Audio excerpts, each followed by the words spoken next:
And there we are. Huzzah. Mhm.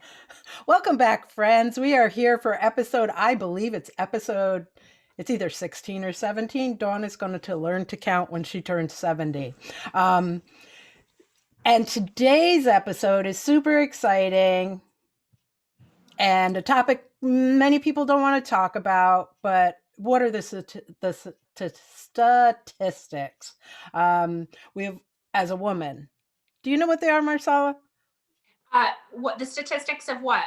For women, one in, two in, however many of us have been at the hands of some sort of sexual assault, abuse, etc.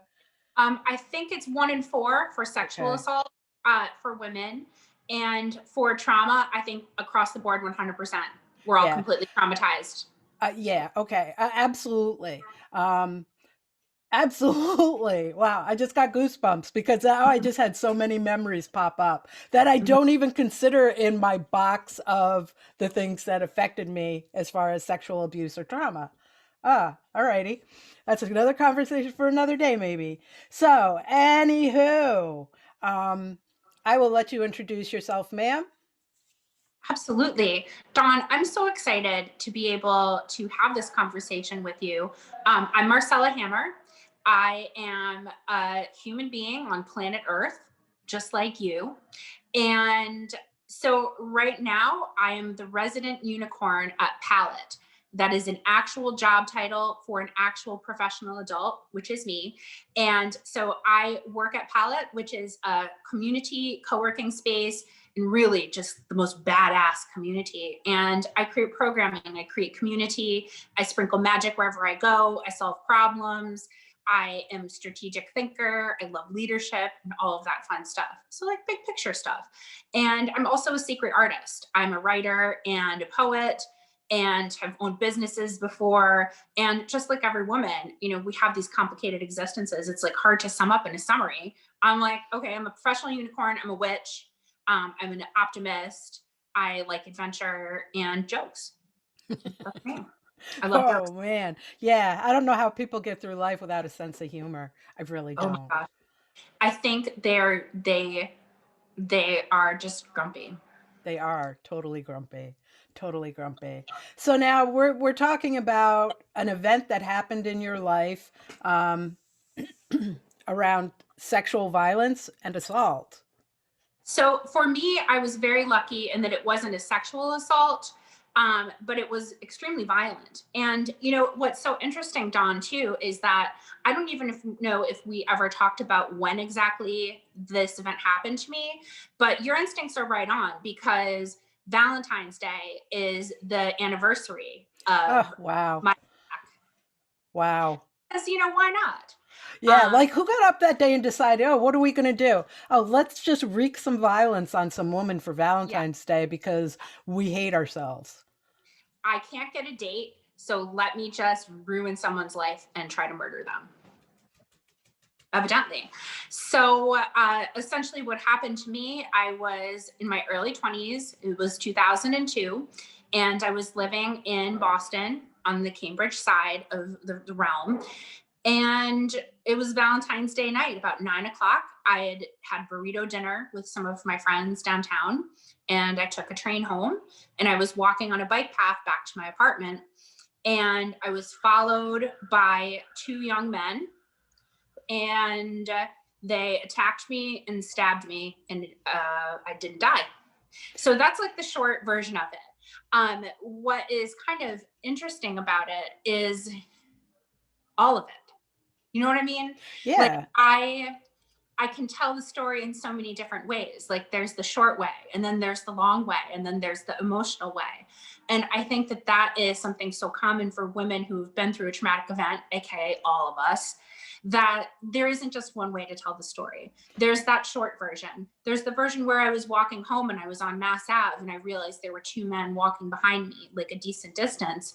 And you know how it feels when you're walking and you know someone's behind you and you know the pace of them and you're aware of it. And I remember coming to the corner of my street and I'm like, well, if they turn down this street behind me, I'm fucked. And I knew it. Like something in me just knew it. So I turned the corner and I was walking as quickly as I could. And then at the moment they would have had to turn, these two young men, I turned and they turned. Like I turned to look and here they come. So I was like, oh shit.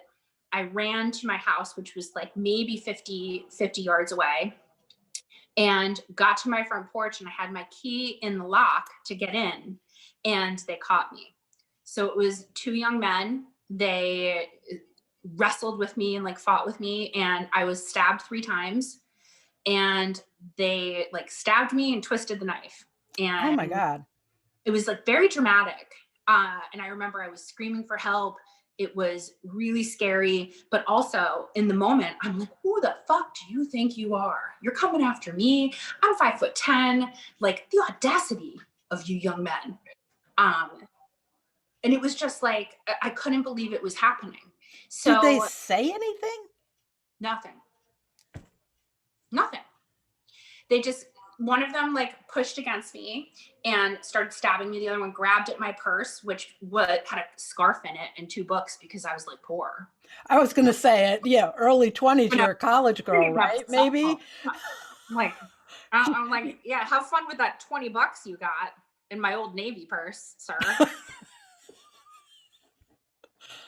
But it's funny because the books that were inside, it was Brave New World, Oh. and I can't remember the other one. Oh, Fast Food Nation. Oh my God. Yeah, have fun with that, brother. Like, come on. Um, it was just like it was such a weird thing. So they ran away, and I managed to get inside the apartment, and my roommate was home with her boyfriend, and I was calling to them from down the hall. Um, and they came out, and I was like, guys, I think I got stabbed, even though I knew I had been. And it's so funny because the way that our brain works, like we don't remember pain the same as we do in the moment sometimes. So I remember throwing up on the floor. I remember talking to my roommate and her boyfriend, who's still my dear friend, excuse me. And then I remember calling my parents before calling the cops or anything, just to say, like, I got stabbed and I might be dying. And they're like, what the F are you doing? Call the ambulance, like right now. So I did. Um, and like the story just continues, and it just like what's so interesting about trauma is that it really isn't linear. I can tell it so many different ways. I can start with the part where the EMTs showed up, and it was like this little old building, uh, like a 3-story thing on like of tons of families everywhere on the street. It I was was going like, to say Cambridge is considered like a safe part of Boston. yeah, Um, and Boston itself is not that scary, really. I feel like it's like one of the friendliest small cities, like a starter city. Because I went to school in Mass, and I'd train into Boston on my own. I never did anything stupid. I wasn't like, prancing around at night, not knowing what I was doing. But I never thought twice about going in, ever. and it really it's so true. I was like on the Cambridge Arlington border, so it was a nice neighborhood. There was a family that lived upstairs. There were families all around us, and you just don't. I just never thought that strangers would come at me like that, or that it would be teenagers, or that it would like be the way that it was. So the EMTs came. They tried to take me out in a stretcher, and the doors were too narrow because it was such an old building.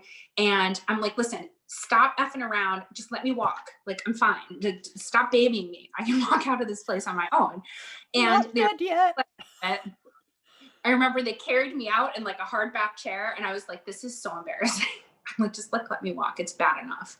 Um, and what's interesting, Dawn, too, is that one of my memories is I remember all of the neighbors upstairs standing on the staircase Mm. watching me being let out. And I'm like, where were you people When you were screaming.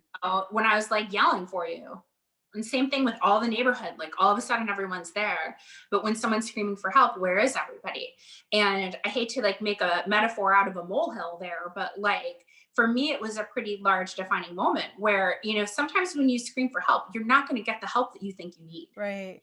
Right. That's to me, that is the saddest thing. Like, I would be embarrassed to show my face now. Like, I wouldn't be out there gawking. I'd be in my room going, wow, I really fucked up because here she is being taken away in an ambulance, Yeah. right? But but yet and yet but like we never know. People could be watching TV and they're like, oh, it's somebody else is watching TV too loud. Damn And kids. it's very easy to look the other way when Yeah. someone's suffering. Like, let's be real. No, seriously. I want to just capture the fact that they waited until you were on your front steps. Oh no, that's just where they caught me. I was almost escaped. I was trying to get away from them. I was like, I if I had understand gotten that, but why didn't they do something on the bike path, which would have been so much worse for you, right? Because you right, wouldn't have been able to crawl within space of people.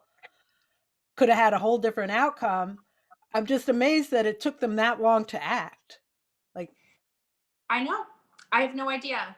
I it's like one of those things where we try to put ourselves, as empathic human beings in the minds and hearts of everyone around yeah, us. like it's And my job. something that like I genuinely like I forgive those two dudes. Like I forgive them. I don't actually believe that they survived for very long because I can't imagine an energy that would do that to another human being would sustain itself for very long. So they were never caught. The Cambridge PD were never able to apprehend them or charge anyone with anything. They did determine enough that it was a gang initiation. Oh, see, And that makes so much sense now. yeah, and I remember like one of my other very vivid memories was going to the police department and sitting down in a room. And this was like in the olden days when the internet was like you had to connect to a cord to get into it, like a tail. And so instead they had these big binders full of not headshots. I say Oh, headshots like it's glamorous, mug I, shots. They're not headshots. That was that was a really interesting slip. it is really.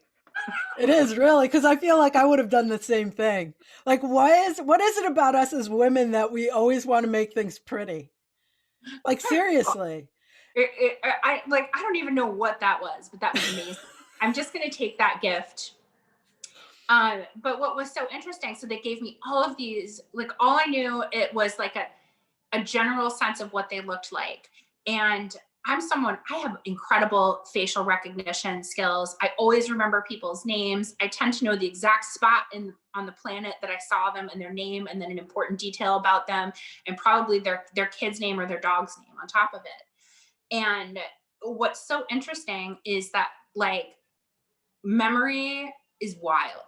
And when you go through a traumatic event, like memory is even more wild. So I remember sitting there looking at these binders full of boys, literal boys, like teen boys, and looking for a face I recognize. And I didn't see one. And there were binders full of them. So, interesting fact, most of them, like a lot of the boys were crying and a lot of them were not wearing shirts. And I remember being like, where are their clothes?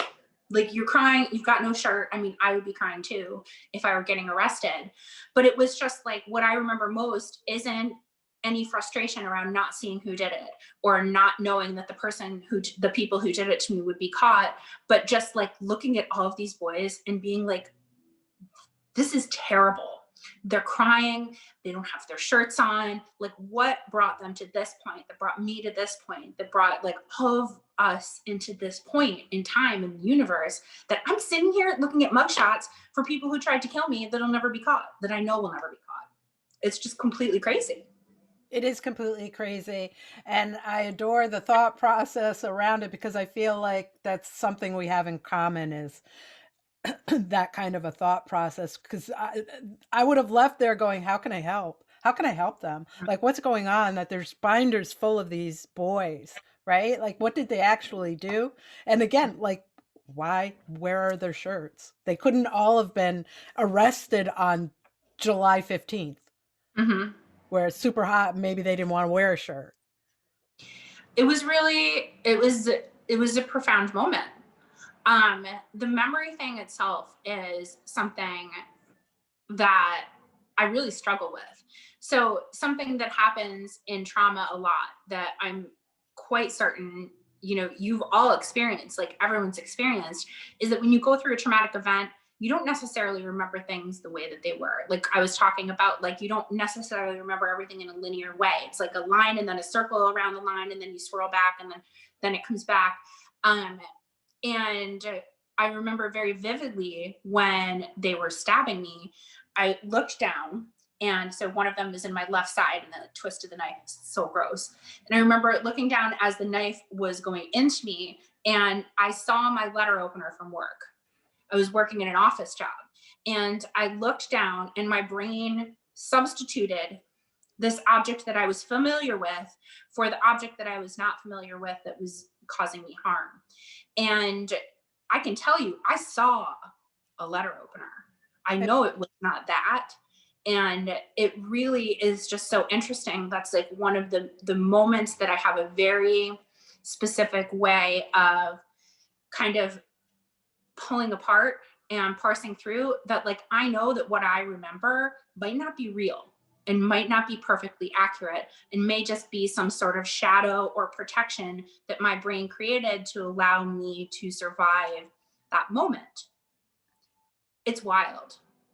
I like literally hallucinated this letter opener from this job that I had that I hated. I like memorized my credit card, and I would shop online because I was so bored. And That's, that's what I saw. that's amazing. That's amazing. Now, just personal experience. Um, I went through a trauma at one point, and the most interesting part of that trauma was not the trauma that was happening, but the trauma memories it brought out that I had forgotten. Mm-hmm. As you know, childhood sexual abuse was now at the forefront of Dawn's experience of being on this earth, and I was 30 years old. Like, you vividly saw that letter opener. At the time I was going through this, I vividly can tell you every part of the room, Mm-hmm. what I was wearing, how old I was, what things smelled like. Mm-hmm. All of that came right into my face and my brain on that day. And I had never had a memory of it prior. Well, I think the way that our brain works, and after this happened to me, I really struggled with like what was happening in my mind, why I wasn't functioning in the same way. And trauma is like serious stuff.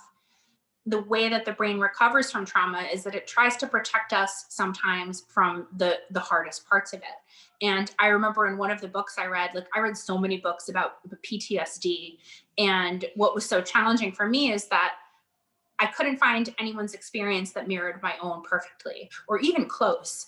A lot of the literature around trauma has to do with survivors of sexual assault or with people who have been through military trauma and combat trauma. And it I remember at one point, and I went to the library because I'm a big nerd and I'm a big reader. And I stood there at like the search screen, and I didn't even know what to type in. Like, how do I find the story that is like mine that will give me the tools to overcome and understand this trauma that I've been through? And I remember typing in like how to get better after you've been stabbed. Like I typed in this. I'm like, but there's no books. Like the book does not exist. And so the more of these books I read, the more I understood that it's not about the story that gets you to the trauma. It's the way and the commonality of the way that the brain deals with it. And one metaphor that I remember pretty vividly was that they're like cracks in the sidewalk, and you're able to just like pass over them without the realization. It's not like a hole.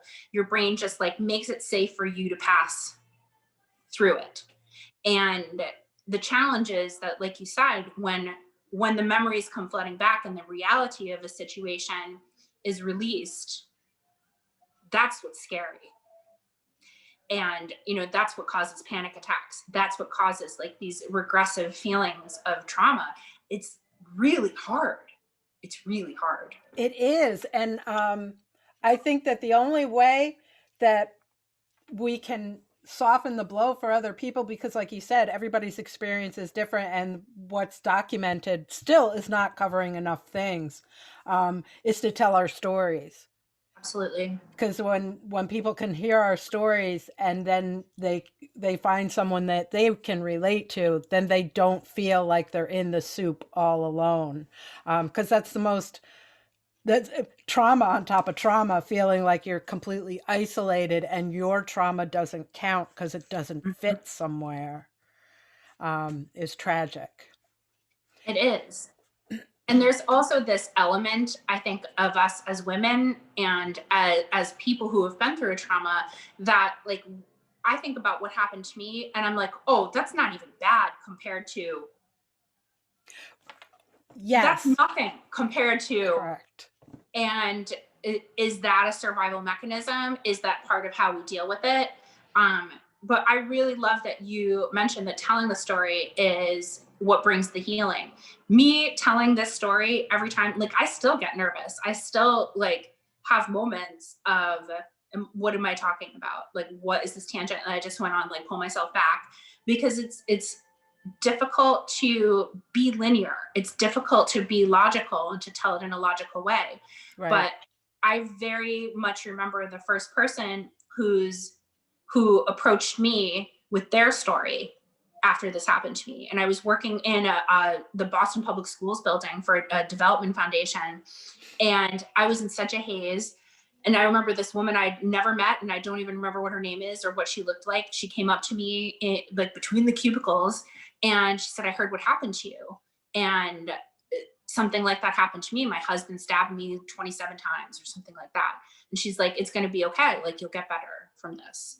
And I wish I knew more about that. But I was in such a state that, like, even then, I couldn't appreciate her saying that to me.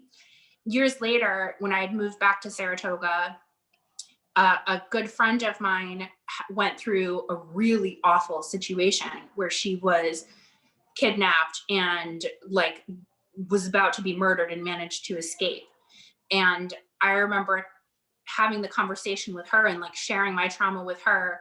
And it was that sharing of what had happened to us that really maybe changed me more than her, Yeah. but Yeah. helped.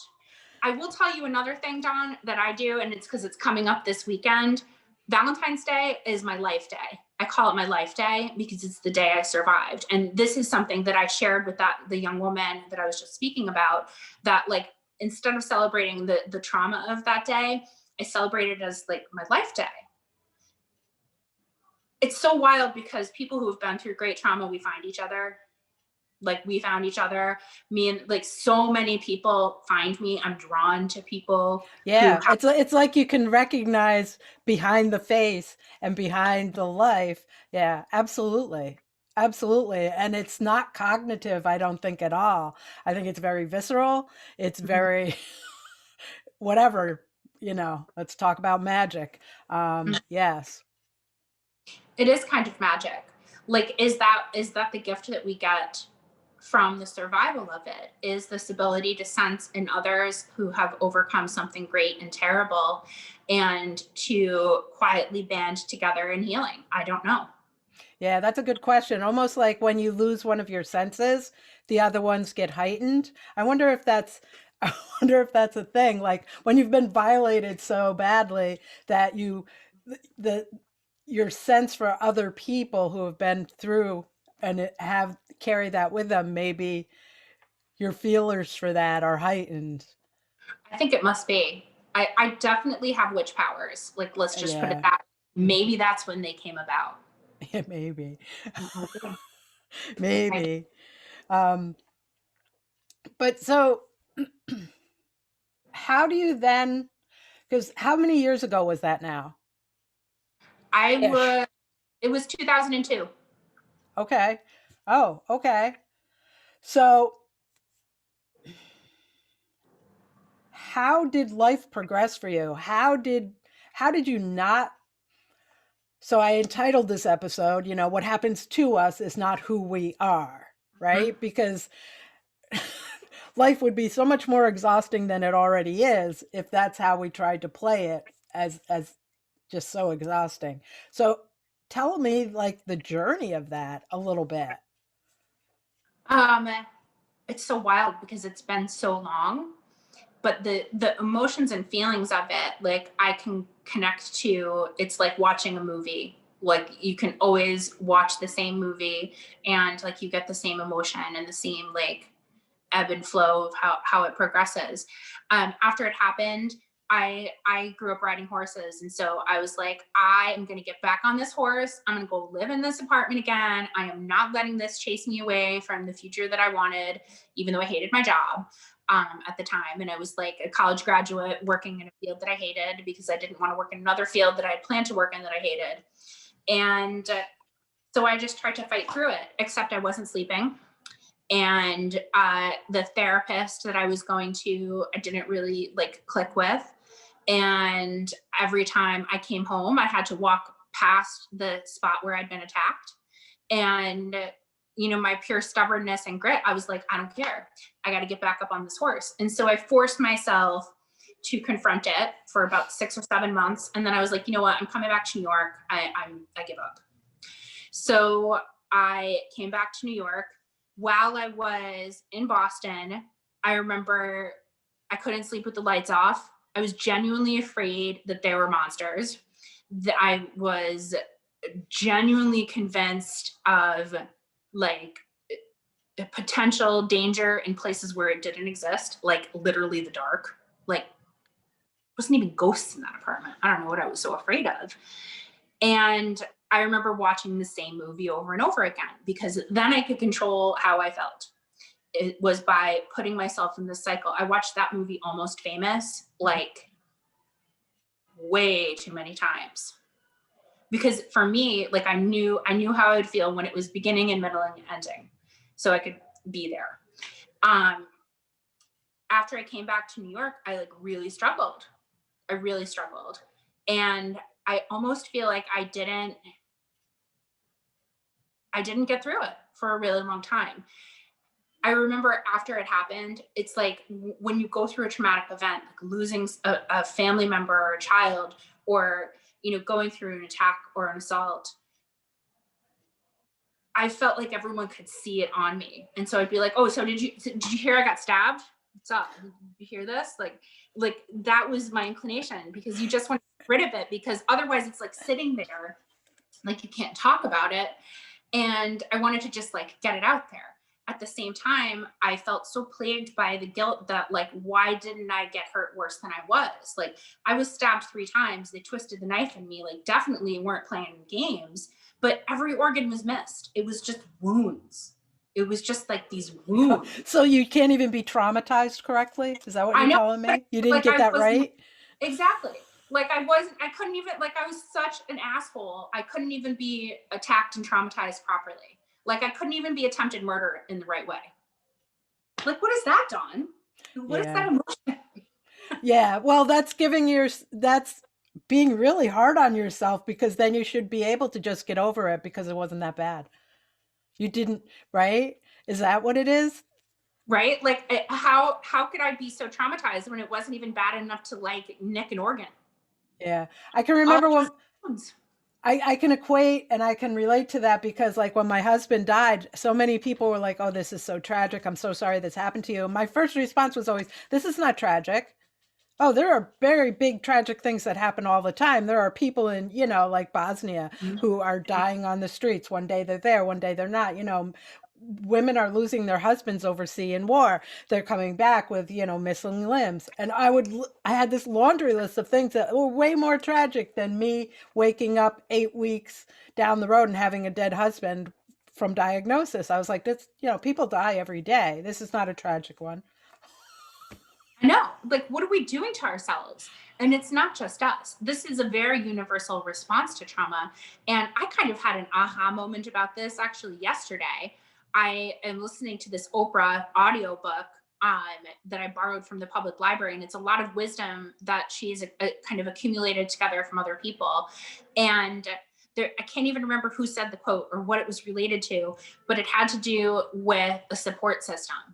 And the fact that I had a support system for the trauma that I went through may have given me, in my mind, permission to subvert that trauma and say, well, mine's not that bad. I have this support system. Look at all these other people who are completely completely do not have the support. Like people who are in countries where they don't have my privilege. Like how fucking privileged am I that I can Right. just stay with my parents now? Yep, I can relate to all of that too.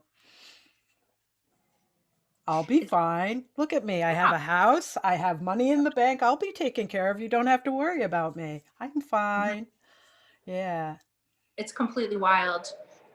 So I started to really get better and heal from it, not until my late 20s. And my father had had a cancer diagnosis. He had lung cancer. And at about the same time, I started running away from it, literally running away from it. And I learned to run. I am very slow. I always was. Like I did not set any land speed records in any way, shape, or form. But it was like the process of making a connection between my brain and my body that started to bring me back to life.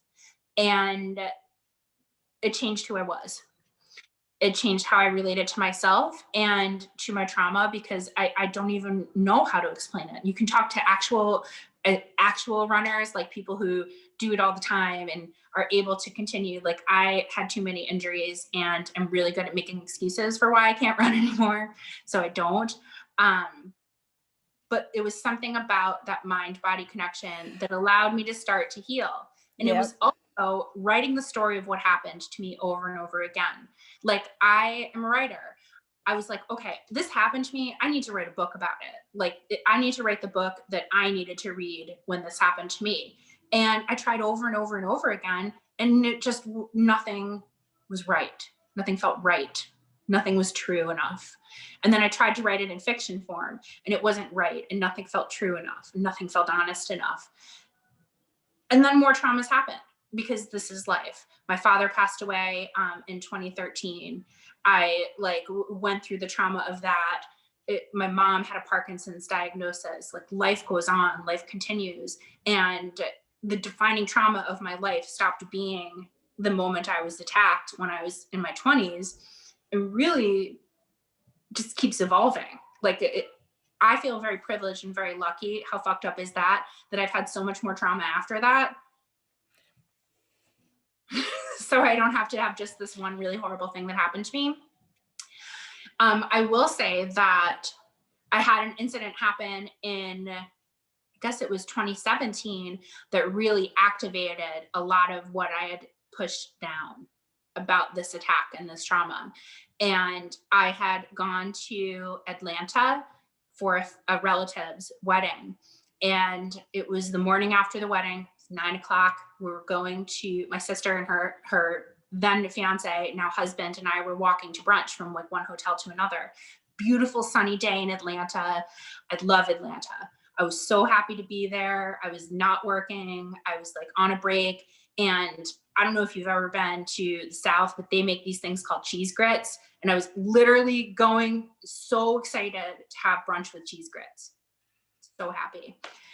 So we're like walking down the street, and it's like beautiful and sunlit everywhere. And I'm looking at these beautiful buildings. And I said out loud, Dawn, I said, I love this city. I love that I get to visit here. I love it here. I love Atlanta. I'm so happy right now. And then I looked up and I saw this woman crossing the street toward me, walking really fast and erratically. And I'm like, oh, what's this? And really, like out of nowhere, this woman who is obviously much shorter than me because I'm giant came and got in my face and started yelling at me all of this like erratic, crazy things. Like I'm Obama's daughter and all of these like insulting, like nasty things to me. And I was like, ma'am, I'm so sorry. Can I help you? Like, I don't know what to do to help you. And then she attacked me. She started like, she punched me in the face. She was hitting me and like hitting at me. And I like pushed her away. She ran to my sister, smashed my sister's cell phone onto the ground, her iPhone, and then ran away. And then about 10 seconds later, ran back, grabbed my sister by the back of the hair and yanked it and gave her whiplash, and then ran off into the distance. And we were just left standing there like, what the fuck just happened? Like, this is 9 o'clock on a beautiful morning. We were like right near the Federal Exchange in Atlanta. And these people walked from across the street and they were like, we just called the police because that whatever you just had happen to you is really fucked up. And we're like, and all of these people just all of a sudden converged. So these like the people that were guarding the Federal Exchange came out and they're like, what just happened? We're on it. Like, we're gonna get you some help. And Dawn, I swear to God, this was like the vindication for the lack of action on the trauma that happened when I was stabbed. This handsome man with big muscles, he was like such a stone fox, drove out of the Federal Exchange thing in a Jeep with his window down. He goes, tell me what she looked like. And I told him, and he goes, I'm gonna find her. And you know what? He did? Oh my God. That hot ass man ended up finding her. The cops picked her up. And I was so upset. My sister and her husband, they were like fighting. They were so upset. And they were like, we just want to go home. And I'm like, no, I came for cheese grits. And I'm going to get those motherfucking cheese grits. I am going to brunch. So I walked my ass to the hotel. And by the time I got to the front of the hotel where the reception was, the cops were there with the woman in the car. And they said, is this her? And I said, yes, sir, it is. And I went to get my cheese grits, and off she went to a pretty unhappy and uncertain future. It was not the first time she had done something like that. She definitely had consequences from that situation. I know my sister was in contact with the DA there because she had property damage. I just got punched in the face. I've got a really funny picture if you ever want to see it of me all sad looking with like on my face. But the vindication, like it was amazing to see that happen after never expecting it the first time I went through that trauma. That being said, I was so shaken up by that event that I can't even describe the levels of anxiety and stress that I went through. And I remember like being so stressed that my hands were shaking. And I feel like I'm pretty good in difficult situations, but when that level of trauma is activated, like, what are you going to do? Pretend you're not completely like messed up? Pretty bad. It's pretty bad. But, you know, here we are, we're women. I had a business to run. I had to drive by myself from Atlanta back to New York. And this actually happened when that solar eclipse happened a few years ago. Remember when Trump looked into the sun? Yes. It was then. It was the day before that. And so I drove back north during a solar eclipse, completely shaken. And when I got to New York, I was like 65 miles from home, and all of a sudden my car broke down and started smoking. And I'm like, that's all. This is like just too much trauma for one human being. My car is like on fire. I had to get in a car with a guy who's like just such a jerk and was refusing to help me unless I showed him a AAA card. And I'm like, I'll show you where my AAA card is. Like, you better like run. And eventually it resolved, but then I'm stuck in a car with a guy that's hitting on me for 60 miles and talking about how he's like a white supremacist. It was just like so bad. Oh, yeah, that's a selling point, buddy. Awesome for you. It was so, but I'm fine, right? Yeah. But I'm fine. Like, we get through these moments where I'm like, okay, there's a solar eclipse. My car is on fire. I got punched in the face yesterday. What's freaking next? Like, what's next? Like, what am I here to learn from all of this? Like, what am I here to learn from the traumas that I've been through? And like, maybe it's this moment right now. Like, what I'm here to learn is that we talk about these things and it defangs the pain of it. And it gives other women and men and everyone the ability to say like, okay, I recognize something in this story that lines up with my story. And it's not a straight line. It's like maybe just like a bloop, but it helps. Right. Right. I think it also helps to remind people that everybody has a story. You know, the Mhm. jerk in front of you has a story, right? Oh, definitely. And that's what I always think. I always like I breathe, and until they get, cross a certain line, I do give a lot of grace to people because I don't know what's happening and what's gotten them to this point right now where they're so Mhm. angry. And I know it's not about me. I just appeared 20 seconds ago. I could not in 20 seconds have pissed you off this badly, right? Yeah. I didn't ruin your life. It wasn't. Right. Um, Right. but really, like, that notion has helped me through a lot. Everyone is suffering.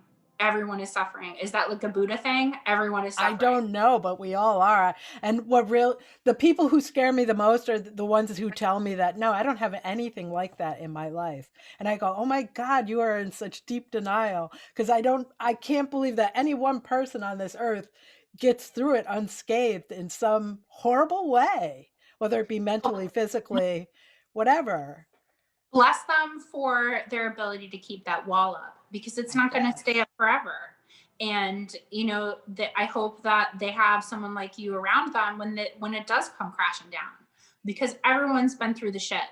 Like, there's no one that hasn't been. Look at Britney Spears. They made a whole documentary about her being in the shit.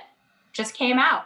Poor Britney. When she shaved her head, I was like, oh, girl, I know your pain. I've done that twice, man. You get Britney. Like, you get her. Like, Oh, we all. absolutely. Absolutely. I mean, I got her prior to that. I was like, oh, she's so crazy right now. Somebody needs to grab her, right? Thinking, like family, somebody please just do something. But when she shaved her head, I was like, oh my God, okay, I understand how deep this is because I've been there twice myself. Um, Mhm. and everybody else listening is probably going, unless they've been there, they're going, shaving your head, what does that do? Well, it's different than slitting your wrist or It's a restart. You can become unrecognizable to yourself, and that feels so much better than looking in the mirror and seeing the person you know. right. I look in mirrors for years, man. I would never shave my head though, because I had a bowl cut and mullets in my teen years, and like, no one deserves to go through that again. That bowl cut, man.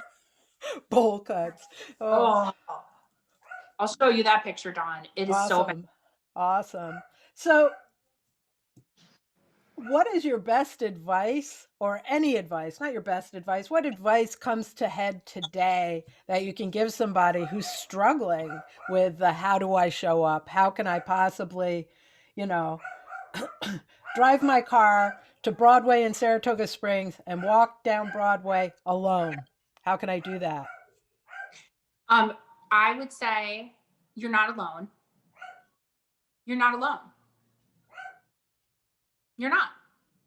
All of the power and all of the strength that you need is within you. And it's really easy to forget that, but you're okay. You can do this. You're braver than you ever thought you were, or you wouldn't be here. You're stronger than you ever thought you were, or you wouldn't be here. And everything that you've been through, it's over. You never have to do that again. You can do this. Like, it's going to be okay. And there are more people that want to hear your story and are open and ready to hear your story and help you heal than you could ever imagine. And you just have to talk. Yeah, I absolutely agree 100% with that, and it's getting to the point of telling your story. Like it's so difficult in the first couple of times. Just like you said, there's a quick version, right? Mm-hmm. And is it us as women? Because I feel like I give certain versions to certain people who like I gear how much they're ready for. Like I don't want them to be sad. So I don't, I'll skim over some things or something, right? Cuz it's just enough that you know that there's been some trauma, but you don't need to know the full extent of it because I don't want to fuck up your day. John, I'm going to call you out on that, because I don't think it's that at all. I don't think that we're protecting other people. I think that we're protecting our own vulnerability in those moments. That, like, when I don't want to give the full story, it's because I don't have the time to guide someone through the emotions that I know they're going to have when they hear the whole truth. Like, I will absolutely claim that. And I'm not worried about scaring someone or hurting their feelings. Like, fuck them and their feelings. Like, what am I going to do? Worry about that? Like, their feelings are happening inside them. I literally have no control over it. The only thing I have control over is how I'm feeling. And if for some reason I'm hesitant to tell the whole story, there's a reason behind it. And it's because I'm not willing to do the emotional work that comes with telling the whole story in this moment. And I'm okay with that. Like, not everyone is ready to see these parts of me in a way that I'm willing to give them. Not that they're not ready to receive them. They're going to take what they get. But like, I'm not making that investment, everyone. Right. Yet. I'm just not. That's funny because I feel like when I have an important new person that I'm bringing into my very inner, hey, it's just a tree, guys. Get over it. We paid them to be here. I will not all at once, but rather quickly and early in that relationship, I will put all those things out there just to see if they are worthy of my time and investment to really bring them into my inner circle. Mm-hmm. Is that horrible? No, you're the only one saying that's horrible. I think that that's a way of like testing. I know, that's right. I'm making you flush. I will, when I feel that someone is offering up that vulnerability to me, that they will benefit from me exposing that part of myself, and I will benefit from me exposing that part of myself in a conversation, that it will lead to a depth of understanding between me and another person that otherwise might not be there, that it might lead to an evolution of that relationship, then I'm all for it. You know, it's like interesting because I lead a true crime group, which is ironic, I guess is the proper word, that I host a weekly meetup where people talk about murder. And I'm quite comfortable in that role. But at the same time, last week it ended up coming that I am a true crime survivor, essentially. And so I told the story to anyone that hadn't heard before, because it's kind of like a refrain that some of them have heard some of the story. They know that that's a part of my life, but it's very rare. Like we're talking about, I don't tell the whole story. Even with you, like I haven't told the whole story. There's like infinite details and memories that are part of it, that some of which are maybe hallucinations, but are part of the story that is the story. So here I am in true crime, spending the last 10 minutes of our meetup talking about me surviving on true crime. And it's just like, that was the time for that vulnerability for whatever reason. That was the time that me sharing it was for me, because I don't really do it for other people's benefit. Nothing we do is for other people's benefit. It's for our benefit. Not in a selfish way, but in a survival way. Mm-hmm. Fucking trauma, man, is something. Yeah, it really is. And I feel like, it's an important conversation we need to keep having more and more of, because we are still living through a year now, almost a full year of some trauma with this pandemic. It has changed every fucking thing about how we do our lives. So this is called a collective trauma, when we are as a society and as a globe going through the same thing, all of us all together, differently all together, but the same. And, I would extend that collective trauma to the murder of George Floyd last year, and all of the changes that are happening around systemic racism, and the waking up that is taking place amongst all of us, especially as like privileged white people. Yes, like, let's ma'am. not let. But it's really hard to be a human being, period. And it's really hard to be a human being right now. It's really freaking hard. We're exhausted. Yes. It's like the COVID fatigue is a real thing. Oh my God, yes. Exhaustion is real. The energy and the depression is real. I would also say that Mercury is in retrograde, and that is totally real. I believe in it. Can we just throw Mercury away? Can we just get rid of it? We have to have a good reason to blame chaos on something that is so outside of our control, like a planet. Okay. Like, we got to just like throw us a freaking bone, Dawn. I'm blaming the mercury. Yeah. And I feel like this collective trauma is so hard because everybody gets to a point where they're so exhausted with it and they're so deep in their own feelings because we're all alone, right? Like we don't even see everybody else's trauma happening in front of us every day because we're alone. Um, that it like no, you're that's the wrong way to look at it. This is how it really is. Like I feel like there's so much of that going on. Like everybody's just so up to here in their own version of this collective trauma that nobody can see to help anybody else. Although, God, I want to. I think, well, we can't really, we can't even give people hugs. Right. Oh, Can't just get together. even, but even the energy of being with somebody now is different. Mm-hmm. Right? Even when you do meet up with people briefly, for, masks on, very briefly because you can't do the hugging because they don't see your whole face. I feel like you're not even we're not even able to get the same kind of energy from the people that used to give us those energy top ups. Like we don't have the same access to it. I know, and like this is maybe my trauma brain talking, but how exciting! Like, what's going to happen next? Oh, I can't wait to find Oh, out. I'm not the biggest hugger in the world, but I feel like, oh my God, like, oh, grocery clerk. I mean, I'm still talking to as many strangers as I was before. Like, I interact with every grocery clerk and every I like do too. human I interact with. But at the same time, like, I'm so excited to see how we as a society are able to transform what is happening to us as a collective trauma into individual and societal growth. Because even like taking the mirror of my own life with the trauma that wasn't even really a trauma because I didn't get traumatized enough, and how it's become a part of my life. It's not like everything happens for a reason. Things happen, we connect the dots. And this is like the moment where I connect those dots. And then how are we all going to connect the dots of this pandemic? Right. What's Right. next? Yes. I think it's happening on TikTok, I've heard. Oh, please. Look at me going on the TikTok. No, and I feel the same way. Like, there's no going back to whatever the normal was, right? And there shouldn't be. Like, Mhm. as traumatic as this all is, we've learned a lot of positive things, Mhm. right? That really we should hold on to. Like, most people can work at home. Right. Right? So when people talk about how we can't raise the minimum wage and we can't, that whole thing, would you calm down?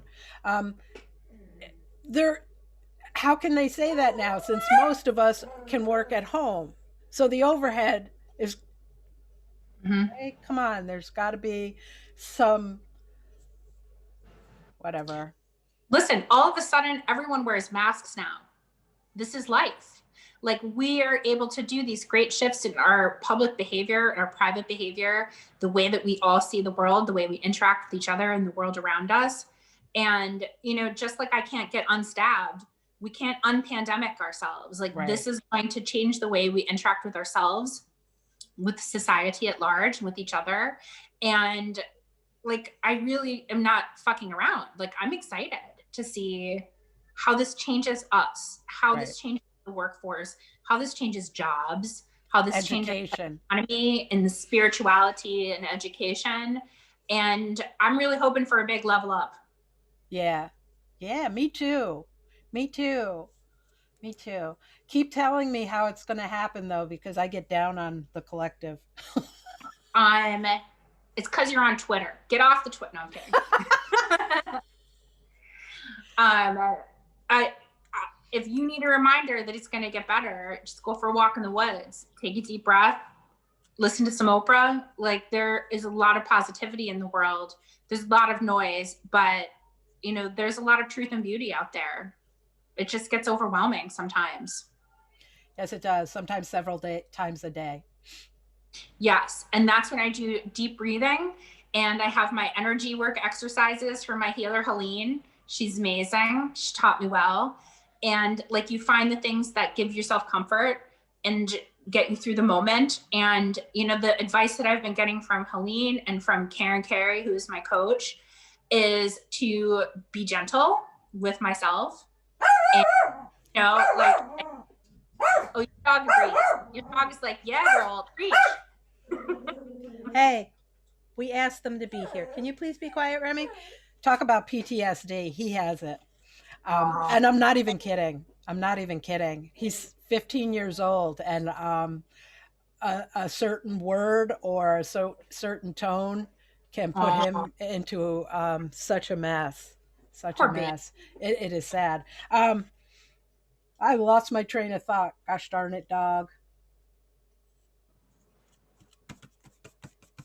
I had a response to what you had said, but now I've completely lost what you said, too. Me too.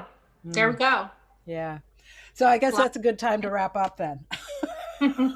It's perfect transition to the end. Yes. Everybody go home. All right. Fine. Everybody go. I really appreciate you being willing to have this conversation. I love everything you bring to every conversation. I Thank you, John. always feel like I learn so much from you. I don't feel it. I know it. I really do. When I, and it's always my core desired feelings are passion, joy, connection, community, grace, and humility. If I need humility brought to the forefront for me, a conversation with you every fucking time brings it there. Love you. You I love know, you. because sometimes it's like, well, I'm 59 years old. I have a lot of wisdom. You are not. And I feel like you bring wisdom into my life that I need when I need it and that I don't have access to other places. Thank you. I'm really thankful to you for asking these questions today because I know I've mentioned it to you before. I don't talk about this publicly a lot. I mean, I have, but not in this very candid way. It's often very sculpted and thought out, or, little bits and pieces here and there, because the vulnerability that comes with the whole story is a big deal. Yeah. So thank you for giving me a chance to talk about it, especially here I am almost at the anniversary of my life day coming up this weekend. What are you doing for your life day this year? I am committed to do a snowy slow roll at 1 p.m. So I'm riding bikes in the cold with a bunch of people from Bike-A-Toka and Impressions and Dark Horse. And then I have no idea. I think Jean and the girls have a little prize for me. I'll probably make my mom a really good breakfast and treat her right. And then, because like this is my life, the anniversary of my father's death is the day after. There you The 5th. go. So on the bright side, chocolate's on sale. There you go. My husband died on my birthday. Exactly. I pulled the plug. I feel you. Everybody thinks that's so a horrible thing. The looks on people's faces, and I'm like, I'm good with it. He found a way to show up every year from now on my birthday. He is present on my birthday. Right. He can. If you take everything as a gift in some way, Right. like you're never going to be disappointed because you're always getting something from it. Right. I'd like to come back to, and I'm sorry because we were wrapping this up, but you brought up biking. You don't run anymore. Is that how you get back in your body these days? Is with your bike? Absolutely. Meditation, and anytime I'm on a bicycle, I'm 8 years old. Right. Oh, that's awesome. Only I love that. way more dangerous. Yeah. Okay. That's me dancing. But I want to talk about how that was necessary to get your mind and body reconnected, because that's what I did too. Like my husband died in 2014, and at the at the end of 2015, I knew that I needed to do something, because I was still so stuck in my head. I signed up to be for yoga teacher training. Awesome. Right. And that really was, that whole process for me wasn't about becoming a yoga teacher, because I hadn't practiced in any kind of regular way ever, and hadn't done it in so long when I signed up to do that. But I interviewed a lot of teachers because I wanted them to know what they were going to get into. But that whole thing was about putting me back in my body again, because I was so detached. And I think that any kind of trauma that happens, and I think it's worthy to talk about, to put out there, so other people know if they're struggling, that is also a way to heal. Oh, it's essential. If I didn't, if I didn't have that knowledge of the feeling, that flow that happens when your mind and body are like doing the same thing and they're in sync and you're like doing something and you're thinking about it, but you're not thinking about it. It's profound in running. But for me, like on a bike is the happiest I am in life. Other than when I'm riding a horse, which is I was like going to say, how the did I bike is not like, know that you grew up on horses? I did too. That is my ultimate happy place. I cannot tell you. There will not be an age where that is not going to thrill me more than anything else in the world. I'm like, Anything oh, else I'll in the just world. put me on a horse. I'm always Yep. happy. Yep. But bikes don't poop. No, So that's they're true. way easier maintenance. Yes, and you can put Uh, them away wet. and yeah, and they might buck you off every once in a while, but they aren't going to trample you No, no, or they're bite you not. usually. Usually. Depends. And it's a lot easier to you can ride your bike downtown and park it, and there ain't no hitching post in Saratoga Springs, so can't ride yours. True. Yeah, Maybe that should change. Streets for everyone. Isn't that a thing? yes, it is. But we're starting with bicycles, so give me a hot All minute.